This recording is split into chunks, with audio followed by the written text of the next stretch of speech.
the Vibrant America Gut Zoomer. This is one of my favorite labs because it gives you so much data of what's going on the inside of the gut. We're not just talking inflammatory marker, we're getting not just calprotectin, we're getting multiple inflammatory markers. We're seeing if your pancreas is making proper or enough enzymes. We're checking for blood, we're checking the pH, we're checking your anti-gliadin, looking for gluten sensitivity. We're looking at zonulin for leaky gut.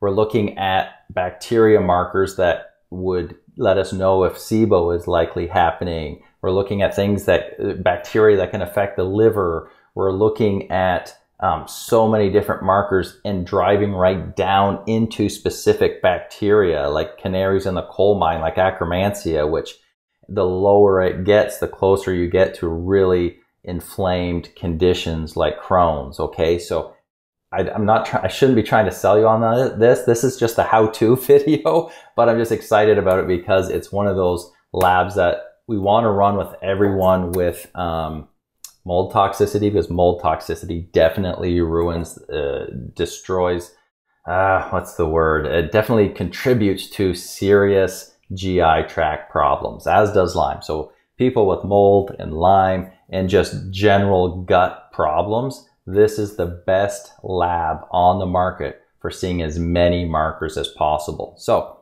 here's, now I can tell you what I started out to tell you. Here's what you get in the mail. So when you order this lab, myself or Amy are going to send you an email to get your date of birth, height, weight, a couple other data points we need for the lab to get your requisition in.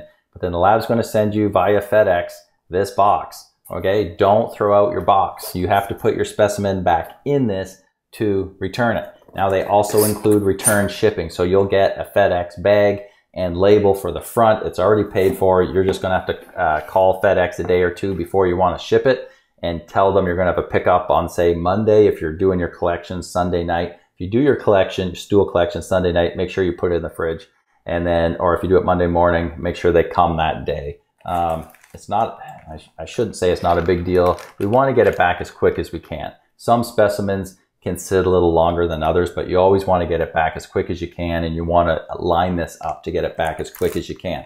So inside the box, this is your Gut Zoomer collection kit, okay? And that's what I want to run over this with you so you have a comfort level with it, because it's not a fun thing to collect, but it's definitely doable. It's relatively easy, but I want to walk through it with you so that you've got a good comfort level. First thing you'll see is there's paper instructions on the back. Pop those out, okay?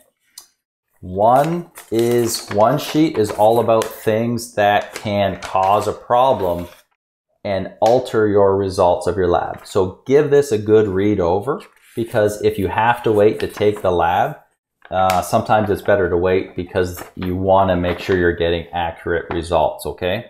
The other one gives you step-by-step instructions, and this is extremely handy. I won't go through every step with you, but know the sheet is here. It shows you what a good sample should look like, what a bad sample looks like. Just follow the instructions and everything will go well. But this is the one that I like to talk about with people, and this list is already on this Gut Zoomer listing, so make sure you read it well. But these are things that can affect the bacteria and digestive markers in your gut. So these things you really want to make sure you're doing the best you can to avoid these. But I do know there's people that can't stop some of these things, otherwise it just blows up their ability to poop. So things like diet, colonoscopy procedure. So if you just had a colonoscopy, you don't want to do this right away. You want to wait till like 2 weeks after. If you're taking anti-inflammatories like aspirin, if you're on steroids like prednisone or something that's going to mess up your inflammation, like your calprotectin and other inflammatory markers. If you're on autoimmune meds or biologics, if you're on antacids like PPIs or TOMs or H2 blockers, which you could be on for histamine issues. If you have histamine or mast cell issues, then and you're on those, that can impact this a bit. Probiotics are a big one, because obviously if you're putting in good bacteria, we're not going to get a reading of what your baseline is actually like. We're going to be picking up those bacteria that you're already putting in. Bentonite clay, you want to wait 2-3 days after that. So you want to stop it for 2 or 3 days. If you're taking hydrochloric acid with your meals, you want to shut that off, stop that for 2 or 3 days before collection. Same with digestive enzymes. Obviously that will affect, how your enzyme production looks. Laxatives, activated charcoal should be okay. The big one's antimicrobials, okay? So if you're taking something to kill bad gut infections or bad bacteria in your gut, that's going to affect what your baseline looks like. So you want to stop antimicrobials. That includes antifungals and anti-parasite herbs, but those ones you have to stop for like 2 to 4 weeks so that it can rebalance out to its baseline, okay? And that takes a while. And if you're doing suppositories, obviously, that can affect it as well. So that's kind of the important list there of things that can affect your sample. So let's jump into the sample bag. This is what you're waiting to see.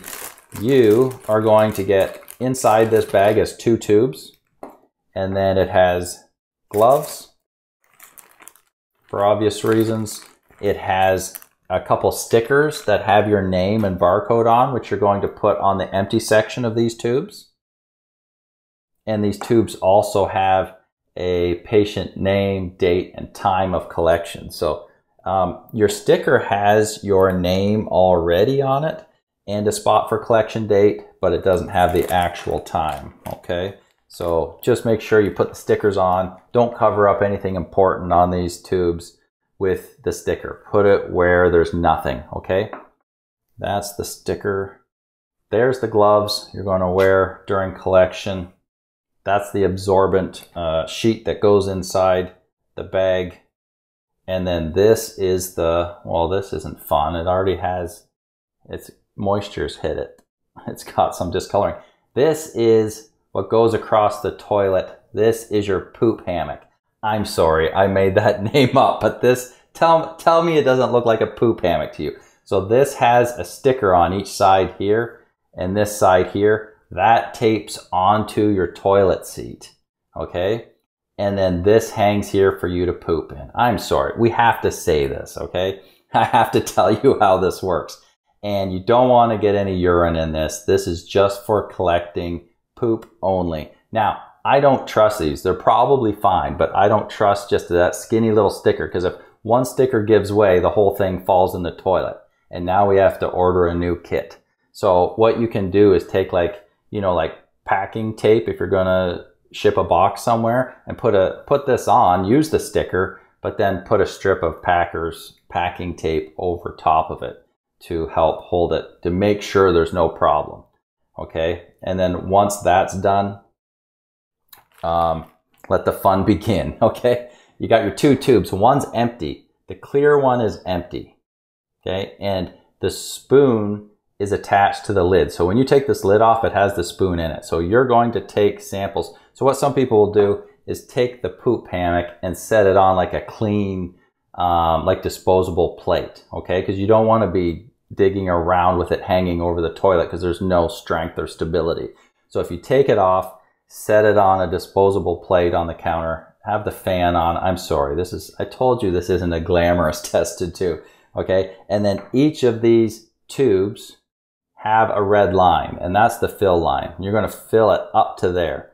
This one has the preservative, this one's empty. They both have the spoon attached to the lid. So you're going to take your sample, put it on the plate. You're going to sample from different areas of stool, fill up each one to the red line, get the lids back on, and the hard part's done, okay? You'll have already put your stickers on, filled out the collection date and time. Make sure you seal these good. They're on straight, on firm. And then when that's done, you're going to put them back in this bag with the absorbent sheet, and then back into the box, which then goes back into the provided FedEx bag, okay? So now you're like the other labs, you want to call a day or 2 ahead of time and set up. So if you know you're going to ship it on a Monday, call FedEx, tell them you got to pick up for Monday. Make sure your label on your FedEx bag is already filled out and you don't have any questions, and everything in this box is all sealed up. Your stickers are on, the date, time, patient name, everything's filled out, and you're good to go. So it's not glamorous, but the data we get, it's worth pushing through and doing this lab and collection. It's not fun, but it shows so much information on what's going on in the gut and gives us a bar to measure progress by as you're on a protocol and working to fix what we find in this. So then if you want to retest in 6 months, we can see, are those bad bacteria coming down? Are those good bacteria going up? Is your enzyme production going up? Is your inflammation going down? So this is the best lab on the market for that. So it's simple to do. It's a little messy. It's not glamorous, but it is what it is. So I hope this video helped, makes you feel a little more comfortable about what that process looks like. If you have any questions, shoot me an email, matt@pharmacy.com, or use the contact form on this website.